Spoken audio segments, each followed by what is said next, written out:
Miya o'smasi jiddiy kasallik, ammo erta davolash orqali hayotni saqlab qolish mumkin. Alomatlarni e'tiborsiz qoldirish nutq, xotira, harakat ko'rish va kundalik hayot sifatiga jiddiy ta'sir ko'rsatishi mumkin. E'tibor berilish kerak bo'lgan keng tarqalgan alomatlar: doimiy bosh og'rig'i, tutqanoq yoki xurujlar, qo'l va oyoqlarda kuchsizlik yoki karaxtlik, ko'rish yoki nutq buzilishlari, xotira yo'qolishi, xulq-atvor o'zgarishlari, muvozanat yo'qolishi hamda tez yiqilish.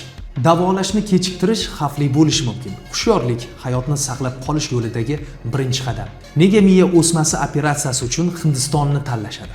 Davolash narxi Yevropa va boshqa davlatlarga nisbatan 70% gacha arzon. Tajribali neyroxirurglar tufayli yuqori muvaffaqiyat ko'rsatkichlari, eng so'nggi texnologiyalar va kam invaziv usullar, tez tiklanish va bemor uchun individual yondashuv. India Med Service tomonidan taklif etilayotgan Dehli va Enisar mintaqasidagi yetakchi klinikalar: Medanta, The Medicity, Gurgaon, Max Hospital, Fortis Hospital, Paras Hospital, Marengo Asia Hospital.